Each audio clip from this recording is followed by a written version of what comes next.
Et on y va, bonjour à tous. On y va en avance dans le cours de mécanique du point matériel, plus précisément la cinématique du point matériel. Donc je replace le contexte de l'étude. Mardi dernier, on a introduit deux systèmes de repérage que sont les repérages cartésiens et cylindriques. D'accord. Donc faites bien attention à toujours faire le schéma du repérage, bien préciser la base orthonormée directe.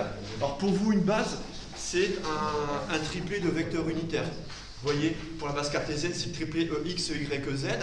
À ne pas confondre avec les coordonnées. Les coordonnées, c'est un triplet de coordonnées X, Y, Z en cartésien. D'accord. Et vous savez que dans les deux cas, le point M, à chaque fois, est repéré par un vecteur position. Un vecteur position OM, qui possède ici, qui est dans ce lien entre les coordonnées et vecteurs unitaires. Et notamment, faites attention dans le repérage cylindrique, le point M a pour coordonnées cylindriques R, θ, Z, mais le point M est repéré à chaque instant par le vecteur position OM égale RER plus Z de Z.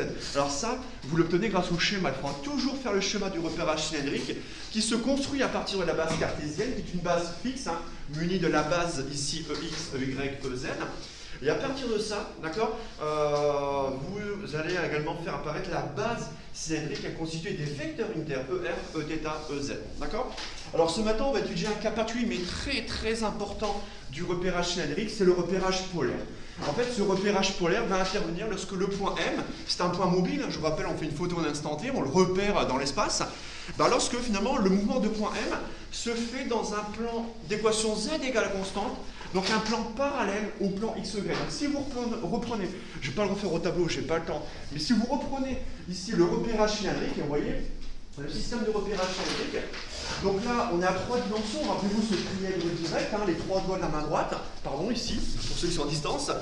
Si maintenant ce point M possède un mouvement ici qui est plan et se fait dans un plan d'équation Z égale à constante, parallèle au plan X ou Y, on dit que le repérage est polaire.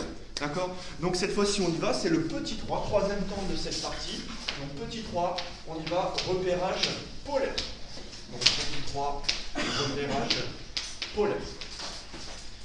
Voilà. Donc vous me le dites à distance, si vous ne le voyez pas, si j'ai assez grand, vous me le dites assez rapidement. Voilà. Alors, repérage polaire. Comme mardi, on va dégager l'intérêt du repérage polaire. Dans quel cas va-t-on utiliser ce repérage polaire? Donc c'est dans l'onglet ici, intérêt. Voilà. Donc c'est un cas particulier. Du repérage cylindrique. Donc cas particulier du repérage cylindrique. Lorsque finalement le point M, oui. Dites-moi oui.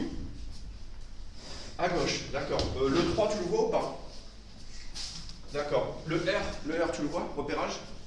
Ok, donc là en fait devant le R, tu as un petit 3. Et en fait là j'ai marqué intérêt. D'accord, donc intérêt de ce repérage. Ça va? D'accord, voilà. Donc là je vais faire également une zone ici, voilà. Bon, c'est peut-être moi qui ai mal cadré au début. D'accord, donc cas particulier du repérage cylindrique, lorsque le mouvement du point M se fait dans un plan d'équation Z égale à constante. Donc lorsque le mouvement ici du point M, donc le mouvement ici du point M se fait dans un plan d'équation, voilà, se fait dans un plan d'équation Z égale à constante, voilà, et ce plan d'équation Z égale à constante, ce plan il est parallèle ici, au plan XY, d'accord, dans un plan d'équation ici Z égale à constante, et ce plan d'équation Z égale à constante, en fait il est parallèle au plan ici X ou Y. D'accord. Alors concrètement, c'est-à-dire qu'ici on ne sera plus dans un repérage tridimensionnel mais bidimensionnel, puisqu'en fait on saura que la cote cartésienne Z sera une constante et le mouvement du point M va se faire dans un plan parallèle au plan X ou Y. Donc nous, qu'est-ce qu'on va faire? On va faire un repérage à 2 dimensions. Et cette fois-ci, le point M sera dans le plan de ce tableau, d'accord? Ici, donc on va faire un schéma ici de la situation. Donc je prends un plan ici X, O, Y, voilà. Donc un plan X, O, Y. Donc c'est la base cartésienne à laquelle je vais rajouter les vecteurs unitaires. Oui, je vais rajouter le vecteur unitaire EX ici. et le vecteur unitaire EY. Voilà. Donc je prends deux vecteurs unitaires de la base orthonormétrique cartésienne, le mouvement est plan. Alors ça que le point M en fait est dans ce plan, dans le plan du tableau. Il ne sera ni en avant ni en arrière. On a deux dimensions, repérage polaire. D'accord. Et je vais placer, donc j'ai mis en rouge de mémoire, le point M, je vais placer ici, de manière arbitraire. D'accord. Alors, bien comprendre, j'ai manière arbitraire, c'est une photo à un instant T, voilà. Et je vais repérer le point M ici, dans cet espace, ici dans ce plan à deux dimensions. Alors, déjà, repérer le point M, ça va faire définir un vecteur position, le vecteur position OM. Donc je relis ici, je définis un vecteur OM, d'origine O, d'extrémité M, ici. Voilà, donc là j'ai le vecteur position OM, et ce vecteur position OM repère la position ici du point M à chaque instant dans le repérage polaire. Alors le repérage polaire, alors je crois que j'avais mis en bleu ma base locale et en jaune les coordonnées, on fait ça. On va mettre en jaune les coordonnées. Alors coordonnées polaires, c'est la donnée de deux grandeurs. Coordonnées polaires, on aura un rayon polaire et un angle polaire. Le rayon polaire, il est là. Le rayon polaire sera R de T, ça sera la distance du point M à l'origine du repère. Donc là, on aura R de T, le rayon polaire. Donc je mets en jaune les coordonnées polaires. D'accord. Ensuite, je définis ce qu'on appelle un angle polaire, θ de T. Alors tout ça, bien évidemment, je vais le définir en définition des coordonnées polaires. Mais je vais faire pareil sur le schéma. R de T, c'est la distance ici positive, c'est ce qu'on appelle le rayon polaire, distance du point M à l'origine du repère. θ de T, c'est un angle orienté entre l'axe des abscisses OX et le rayon vecteur OM. D'accord. Et une fois que j'ai ça, maintenant je pense qu'on a déjà fait deux, c'est la troisième base qu'on va étudier. Alors on va associer une base polaire. Alors cette base polaire, oui, j'ai un rayon polaire. À ce rayon polaire, je lui associe un vecteur unitaire radial. Vous voyez ER dans le sens des rayons croissants. Donc je vais faire apparaître, donc attention, je mets en bleu, pour ceux qui sont en distance, en bleu, le vecteur unitaire radial, ER, dirigé de O vers M dans le sens des rayons croissants. D'accord. Après, je vais représenter un vecteur unitaire Eθ. D'accord. Eθ. Donc il sera perpendiculaire à ER. Et regardez, ce Eθ, il est dans le sens des θ croissants. D'accord. Donc là, ici, orienté positivement, dans le sens trigonométrique, dans le sens des θ croissants. Et là, j'ai bien une base qu'on appelle une base locale polaire. Et je rajoute les coordonnées du point M, entre parenthèses. Coordonnées du point M, coordonnées polaires du point M, Rθ. D'accord. Deux coordonnées. D'accord. On a deux ici, degré liberté. On est dans un mouvement plan, d'accord, contenu dans un plan parallèle, ici, à x, y. D'accord. Dans un plan d'équation z égale constant. D'accord. Donc on reprend toujours la même phrase, le point M, donc le point M, est repéré à chaque instant par le vecteur position. Est repéré à chaque instant par le vecteur position OM, par le vecteur position OM. Donc on met toujours OM à l'instant T, c'est un instant T donné. Donc par le vecteur position, donc on a toujours la même notion. Vous voyez, on repère un point par la donnée d'un vecteur, d'accord, ayant l'origine à ce point. Vous voyez, bon, la logique. Donc on y va, OM ici. Alors compte tenu de ce que j'ai introduit sur le schéma, OM, on voit clairement. Alors attention, ça c'est la définition du rayon polaire R. R, je le place ici. Et là, il n'y a aucune ambiguïté, le vecteur OM. Lucas, est-ce que tu vois, Lucas, que OM, c'est la donnée de R fois ER. Le vecteur position OM, ça sera R, ER. RER. D'accord, on trouve ce fameux RER. Donc R dépend du temps. Attention, tout comme ER dépend du temps également. Voilà. D'accord, donc c'est RER, où j'indique de manière explicite toutes les dépendances temporelles. C'est bien un instant T, le rayon est bien donné à un instant T, le vecteur unitaire, je vous rappelle, la norme reste constante. Par contre, c'est son sens et sa direction qui vont changer d'un instant à un autre. D'accord, mais sa norme reste constante, ça reste un vecteur unitaire. Alors, autre notation, j'aime bien également, ici, parce que là, cette évidence, c'est la seule composante radiale du vecteur position, mais il faut savoir que quand on met ici le vecteur position sous cette forme-là, ici, en fait, quand on écrit ceci, on voit clairement qu'il n'y a pas de composante orthoradiale. J'ai mis 0. Et je répète une nouvelle fois, surtout ne dites pas que OM c'est RER plus θ Eθ. Et là, il n'y a pas de θ Eθ. Donc je rajoute en rouge, il n'y a toujours pas de θ Eθ dans l'expression du vecteur position. D'accord? dans les questions du vecteur position. Voilà. Alors c'est vrai que j'ai pas eu le temps de faire l'appel, mais je vais demander, tiens, à distance, parce que je vois que vous êtes absent, donc vous m'envoyez un message. Nisrine, bonjour Nisrine. Vecteur position, OM. Alors Nisrine, qui doit être à distance ce matin. Nisrine, allô Nisrine. Ou Clovis, oui, dis-moi, oui. D'accord, ok, donc ok. C'est bon Clovis, c'est bon, j'ai bien entendu. Donc pareil Nisrine, il faut que tu marques sur le salon, Nisrine, que ton micro ne fonctionne pas. D'accord, bien. Comment? Oui, j'ai reçu, oui, j'ai transmis vos collègues, pas de souci, oui. J'attends le papier, vous avez vu, un papier, j'attends. D'accord? Ok. Donc là, OM, ici RER, et pas de composante ici orthoradja. Donc j'ai bien noté, vous voyez, surtout ne dites pas que OM, c'est RER plus θ ou θ, erreur fréquente que l'on peut retrouver.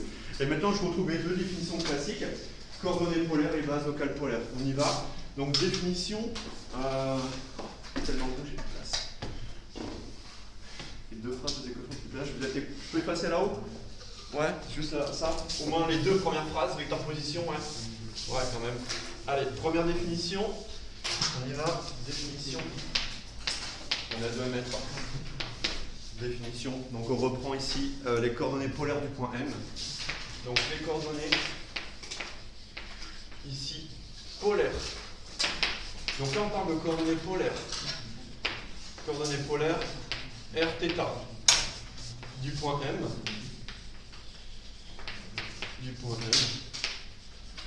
Sont définies, sont données par, les coordonnées sont données, tout simplement, par ici. Alors, d'une part, il y aura le rayon polaire, donc par ici, alors ce qu'on appelle le rayon polaire, R de T, le rayon polaire.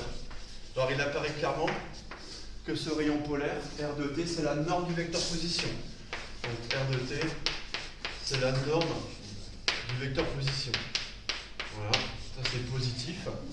Donc le rayon polaire est pareil, c'est une distance ici positive, et c'est la distance du point M ici à l'origine. Donc distance, donc c'est la distance du point M à l'origine.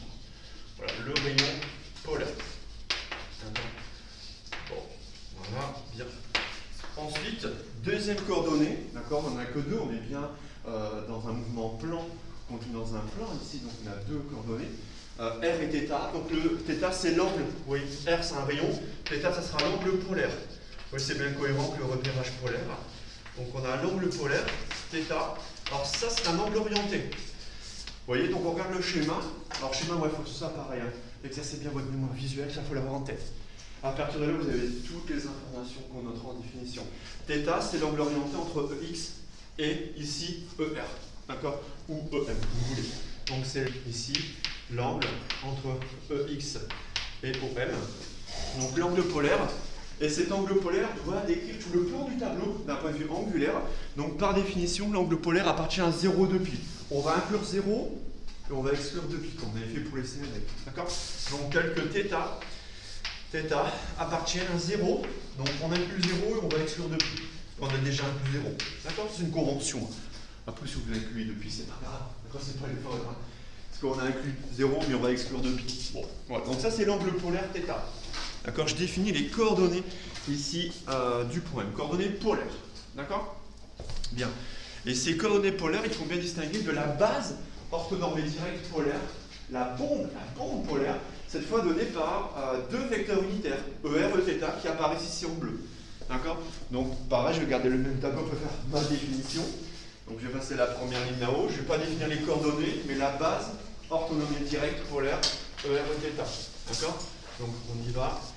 Donc, deuxième définition, ici. On voit tout de suite, hein, la bande polaire. D'accord? Donc, là, abréviation, hein, d'accord? On met un peu de temps, sa troisième base.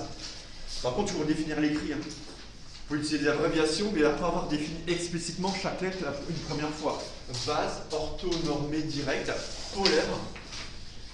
Base orthonormée directe polaire est donnée par ER, Eθ. Vous voyez là, je n'ai pas défini explicitement la dépendance temporelle, mais ça, il faut le savoir, d'accord? Ok. Alors cette base, elle est liée au point M. En fait, elle est liée au point M, donc elle est mobile, liée au point M, d'accord? Ici, voilà, donc très important, on voit dans la définition, elle est définie par,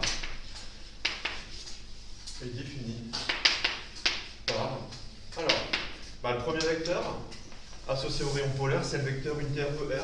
Alors son nom, c'est le vecteur unitaire radial. Donc on a un vecteur unitaire ER. Alors dans certains exos ou certains colleurs peuvent vous proposer une autre base, non pas en E, mais en U. Certains sujets de concours, il y a les deux appellations. Appellation en E, moi je prends l'appellation en E en cours. Dans certains sujets de corps, certains sujets d'F, j'aurai une notation en U, UR, Uθ, ou bien UX, UY, UZ, mais ça ne change rien, on vous le donnera clairement dans l'énoncé. Il ne faut pas être perturbé par ça. Alors on peut définir un vecteur unitaire comme quoi? Comme par la donnée de ce vecteur, OM, divisé par la norme de ce même vecteur. Et ça définit un vecteur unitaire. Donc je prends le vecteur OM, je divise le vecteur par sa norme, et ça me donne le vecteur unitaire radial. Donc ça c'est le vecteur unitaire radial, voilà, dirigé pareil, selon les R croissants. Donc dirigé selon les R croissants. Selon les R croissants. Voilà, premier vecteur ici unitaire. Et le deuxième et dernier vecteur unitaire, ça sera Eθ. Donc Eθ, ici, qui, lui, c'est un vecteur unitaire orthoradial perpendiculaire à ER. Donc Eθ, vecteur unitaire orthoradial, perpendiculaire à ER. Perpendiculaire ici au vecteur unitaire précédent. Comme on voit sur le schéma, il y a un angle droit entre ER et Eθ. D'accord? Voilà. Donc, une fois qu'on a fait ça, il y a deux petits passages techniques sur la base polaire qui sont très importants, qui reviennent souvent. C'est d'une part des relations de passage. En fait, il y a des relations de passage entre coordonnées polaires et coordonnées cartésiennes. Et ensuite, on va étudier de manière un peu plus précise ces deux vecteurs unitaires, ER et Eθ. D'accord? Donc, toujours dans cette étude de base polaire, on va ici expliciter les relations de passage entre coordonnées polaires et coordonnées cartésiennes. D'accord? Donc, à la suite, après nos deux premières définitions, donc on va expliciter les relations de passage entre les coordonnées polaires et ici cartésiennes. Donc entre les coordonnées ici polaires, donc je vous rappelle coordonnées polaires R, θ, et les coordonnées cartésiennes, donc dans un mouvement plan contenant plan x ou y, ça sera donné de x et y, on voit sur le schéma. Donc on va chercher ici, déterminer les relations de passage entre les coordonnées polaires, R, θ, et cartésiennes, x, y. Et cartésienne ici, x, y. Alors, ça en est important, et ça vous l'avez fait dès le début ici. Ce sont des projections. Ce sont des projections scalaires du vecteur position dans la base cartésienne. D'accord? On l'a fait dès le premier chapitre de mécanique. Alors, c'est pas compliqué, d'accord? Mais il ne faut pas se tromper dans les projections. Alors, si on regarde ensemble, on va projeter le vecteur position selon les deux axes du repère cartésien. C'est-à-dire que qu'est-ce que je vais faire? Je vais projeter le point M selon l'axe OX. On y va. Donc projection cartésienne ici selon l'axe OX. Regardez, là j'ai quoi? Ah, ça tombe bien. Je tombe sur l'axe OX repéré par le vecteur unitaire EX. Ça c'est x de t. Donc ici je vais mettre en bleu sur ça. J'espère que ça se verra. Je vais mettre ici x de t. Donc là à l'instant t, quand j'effectue la projection de ce vecteur position OM selon l'axe OX, j'obtiens x de t, ça vous savez. Et je vais faire de même, je vais projeter le vecteur position OM selon l'axe OY. J'aurai cette fois-ci y de t. On aura l'ordonnée cartésienne du point M à un instant t. Donc je projette, projection scalaire, là j'aurai y de t. Voilà. Donc maintenant, compte tenu de ces deux configurations, de ces deux projections, alors je pourrais mettre des points. Je pourrais mettre I et J, mais je ne le fais pas parce que je pense que c'est assez facile pour vous de voir les relations entre X, Y et R et θ. Ouais, j'ai pris un rectangle. Allez, on y va. Alice, c'est parti. Tu peux me donner la relation entre la coordonnée cartésienne X de t et les deux coordonnées polaires R et θ. Regarde le schéma. Quand tu as ceci, tu as un angle θ, tu as un rayon polaire, donc angle polaire, rayon polaire, x de t. Est-ce que tu vois que x de t, c'est R de t fois la projection selon l'axe U, donc ça sera du cos θ. Ça va? Donc là, x de t, ce que j'ai ici, c'est ce vecteur-là rouge, donc c'est R de t cos θ, c'est projection scalaire, d'accord? Selon l'axe pour x. Donc je note, ici, première chose, x de t, ça sera R cos θ. D'accord? X de t égale R cos θ. X de t égale R cos θ. Ça, c'est lié au fait, ça résulte de OM, scalaire, ici, EX. Donc c'est la norme de, ici, OM, fois la norme de x, fois l'angle entre x et OM. Donc c'est cos de θ.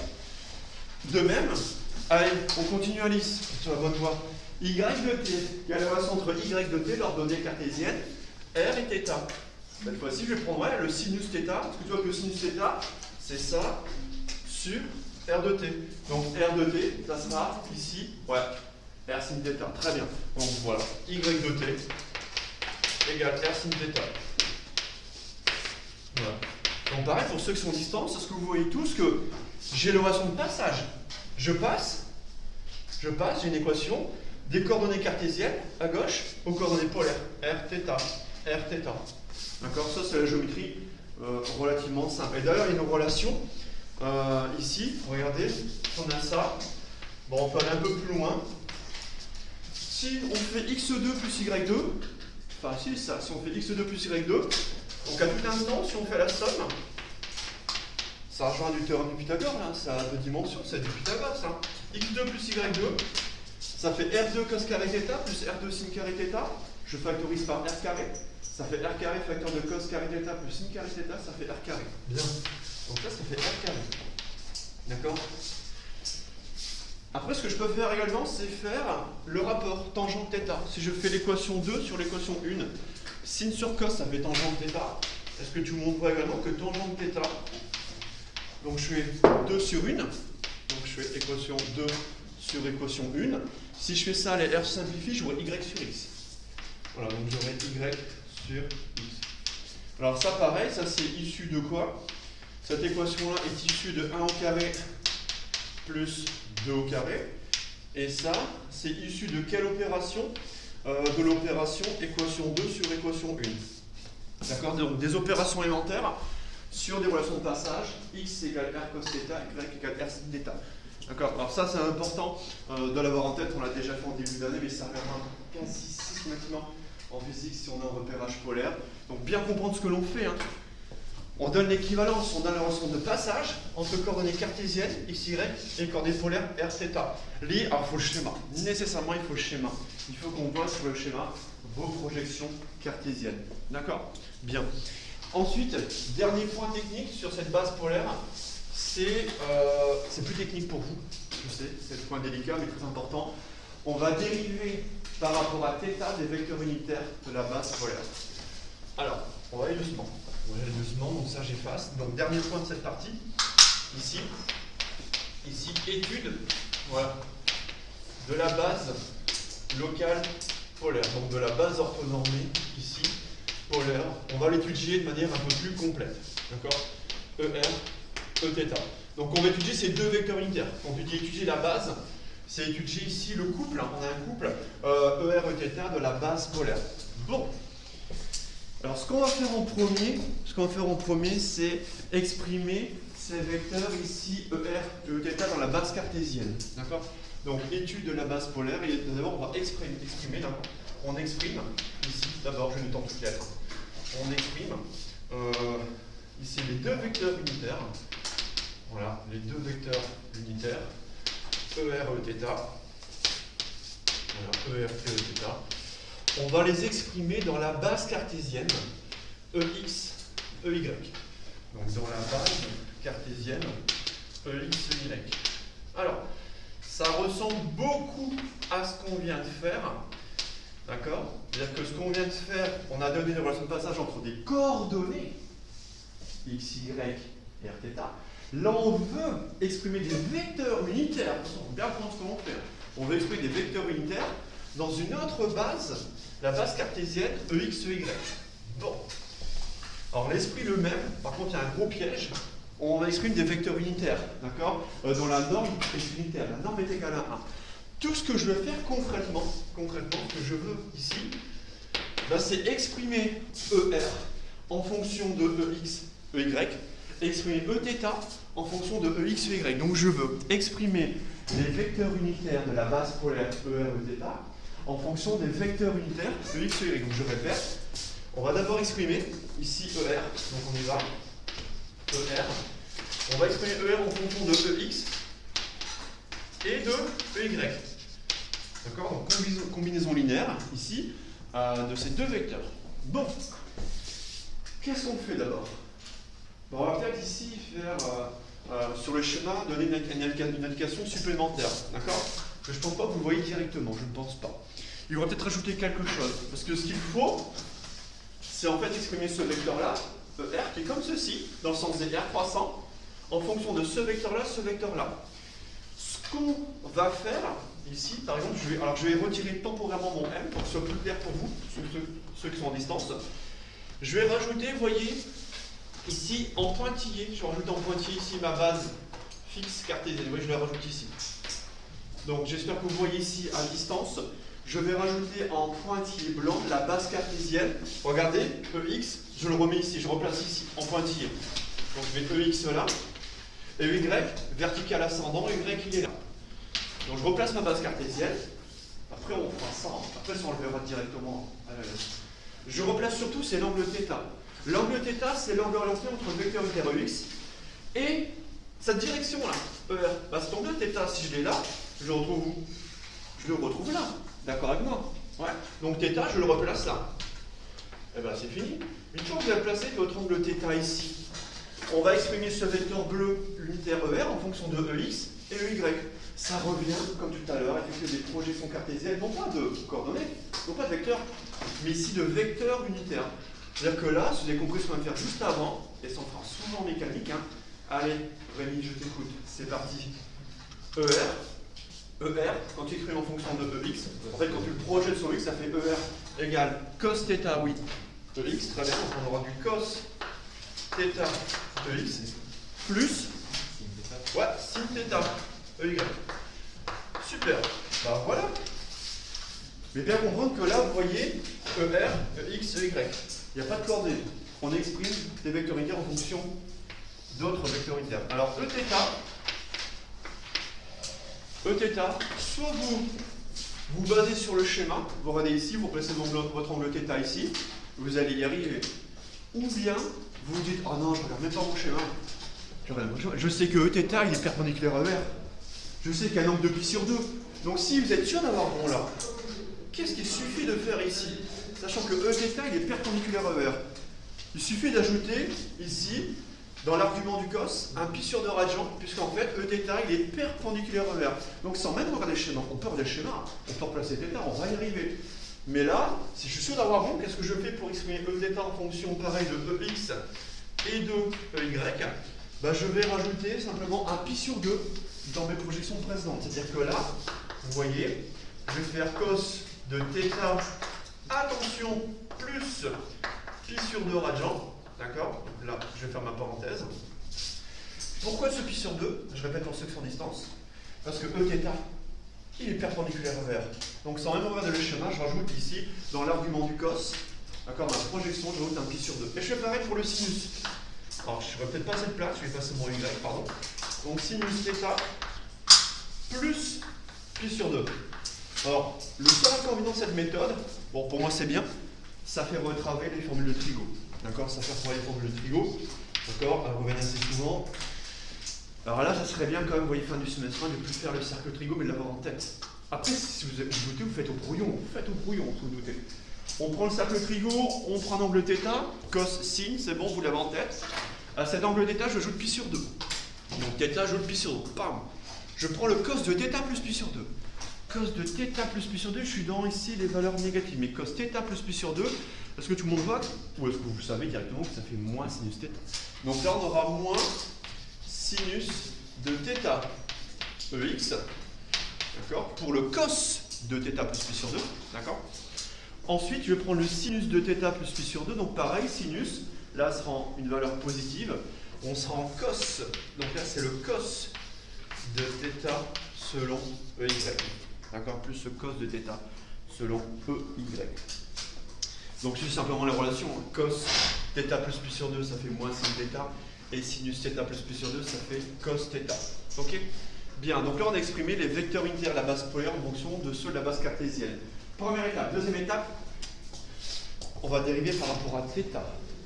On dérive par rapport à θ les vecteurs unitaires ER et θ de la base polaire. Donc, après cette première étape, on passe à une seconde et dernière étape. On dérive ici, voilà. C'est les vecteurs unitaires. Les vecteurs unitaires ER et θ. Ici, par rapport à θ. Donc, on dérive les vecteurs unitaires ER et Eθ. Ici, par rapport, ici, à la variable θ de t. Voilà. Par rapport à la variable θ. Alors ça, clairement, dans la question de cours, ça sera clairement explicité dans l'étude de du repérage polaire. Exprimer le vecteur unitaire de la base polaire en fonction de ceux de la base cartésienne, puis ensuite dériver les vecteurs unitaires par rapport à θ. Alors comment on va noter ça? Alors ça, j'en ai besoin, je ne peux pas effacer, je suis coincé. Je vais commencer le premier ici. Donc je vais faire la dérivée, je vais effacer cette ligne-là, d'accord? Donc, alors dériver, on va dériver ER. Alors par contre, j'écris un tout petit, par contre. Pour ceux qui sont distants, je vais écrire un peu plus petit. Donc là, je dérive ER. Par rapport à θ, c'est ce que j'ai écrit précédemment. Je dérive un vecteur unitaire, je dérive non pas par rapport au temps. Non, attention, alors là, attention, on va en mécanique. Faites attention par rapport à quelle variable vous dérivez. Là, on voit, je dérive un vecteur ER par rapport à la variable θ. Je regarde. Ah bah, comme EX et EY sont ici des vecteurs qui sont des constantes vectorielles, il suffit de dériver par rapport à θ un cos θ et dériver par rapport à θ un sin θ. Donc là, on aura moins sin θ. Là, on aura moins sinus θ EX. Je reprends ça, je dérive. Je dérive par rapport à θ sinus θ, ça fait plus cos θ EY. D'accord? Ah, mais ça, j'ai déjà vu quelque part, ça. Moins sinus θ EX plus cos θ Y. J'ai déjà vu quelque part, là, je pense. Par ici. Là, c'est-à-dire que là, je l'ai vu ici, regardez. Ici, moins sinus θ EX plus cos θ Y, bah, c'est exactement la donnée de quoi? De Eθ. Alors ça peut vous paraître ici tout à fait anodin, mais c'est très important en mécanique. Ce qu'on vient de faire, ce qu'on vient de montrer, c'est que la dérivée du vecteur unitaire radial par rapport à l'angle polaire θ nous retourne Eθ. Et ça, on le fera systématiquement en mécanique en repérage polaire. Il faudra toujours repriser le fait. Alors ça, on ne va pas toujours redémontrer. On pourra qu'il vous allez voir dans une semaine. Ah mais ça, c'est facile, on connaît dans une semaine. Mais pour vous, c'est nouveau aujourd'hui, hein, je comprends. Dans une semaine, on le fera tellement souvent que ça vous paraîtra vraiment facile. C'est le but, hein. Ça paraît facile. On fait la même chose avec Eθ. On dérive Eθ par rapport à θ. Donc je continue ici. Pareil. Donc je dérive Eθ par rapport à θ. Alors il est ici. Eθ. Je dérive par rapport à θ. Donc je dérive ici un moins sinus θ EX par rapport à θ.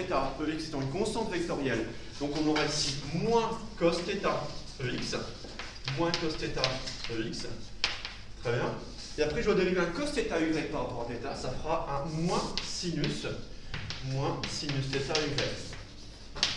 Ah tiens, c'est quoi ça? Un signe moins près. C'est finalement la donnée de moins ER. Bilan, ce qu'il faut retenir. Alors ça, c'est bien pour la question de cours. Hein. Pour l'école, d'accord, pour vous dans 15 jours. C'est vos écoles dans 15 jours. Hein. D'accord, je rappelle. Non, c'est vrai, non, bien, non. Vous m'avez eu là. Ah, c'est bien, là, vous m'avez eu là. Ah, vous m'avez eu là. Ah, c'est bien. J'ai tenté quand même, mais c'est un hyper actif. Non, monsieur, on vous rappelle, c'est mon salut classe, c'est le Y qui a pas colle. Bien vu.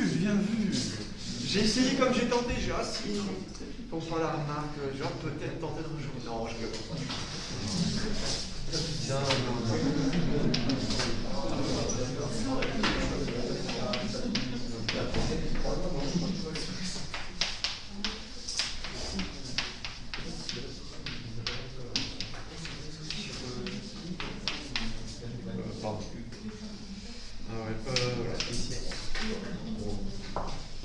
Donc bilan.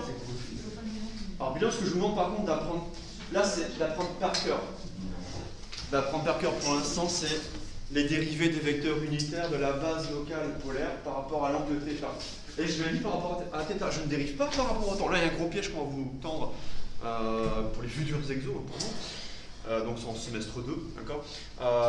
Ici on dérive par rapport à θ, on ne dérive pas par rapport au temps. Et d'ailleurs, il y a une petite astuce. On va voir tout de suite si vous êtes au point sur ça ou pas. Donc ça, vraiment à maîtriser, super important. Et le piège, il est là. Et c'est sûr, certains vont tomber. Pourquoi on n'a pas mis de T, enfin le... Ah, là? Ouais, on a mis un T alors que dessus on n'a pas mis. Ah oui, c'est vrai, oui, oui. J'ai mis un T, alors que j'ai pas mis de dépense temporelle ici, ouais. Là, ouais. C'est vrai, j'ai oublié, pardon. Bon, je rajoute pour ceux qui sont en distance, ouais, l'angle θ dépend du temps. Ouais, des fois j'oublie, oui. Bien vu. Alors, attention.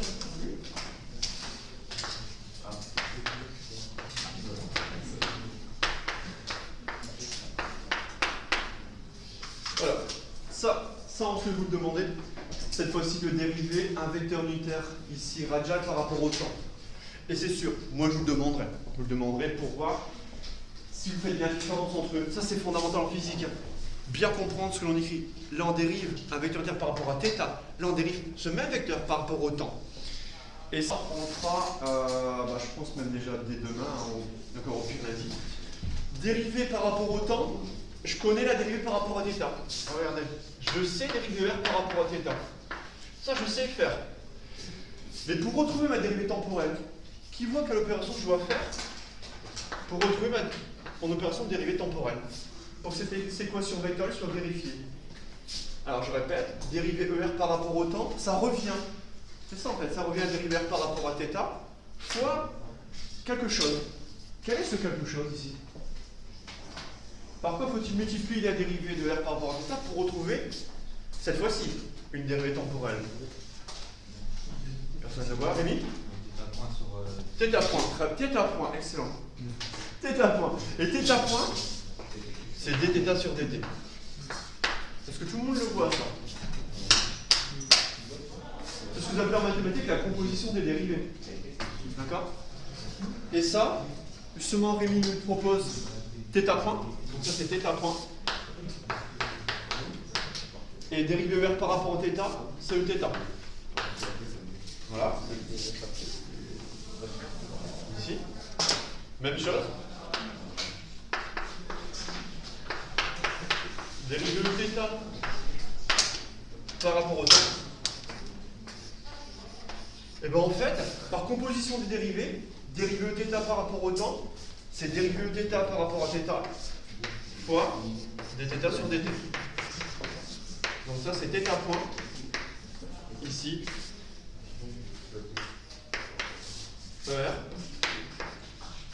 avec un moins. D'accord? Alors pourquoi je mets un moins? Pourquoi je mets un moins? Parce qu'en fait la dérivée de Eθ par rapport à θ, vous voyez, c'est moins ER. Donc je mets un moins, parce que la dérivée de Eθ par rapport à θ, c'est moins ER. Ok? Quatrième et dernier temps, on va juste faire le schéma. On fera définition de coordonnées base en début de TD, on n'ira pas plus loin. C'est le plus complexe à étudier, c'est le repérage sphérique. Repérage et coordonnées sphériques. D'accord? Donc je vais le faire ici. Commencer là. Je fais le schéma à droite. Donc petit K, repérage et coordonnées sphériques. Repérage et coordonnées sphériques. Voilà. Donc ça, la suite de l'étude de la base polaire. Donc toujours la petite phrase d'introduction, l'intérêt. Dans quel cas va-t-on utiliser un repérage sphérique qui est le plus compliqué, le plus complexe des cas? Cartésien, cylindrique, polaire, sphérique. D'accord? C'est lorsque votre système fera intervenir un point privilégié. D'accord? Donc un système faisant intervenir un point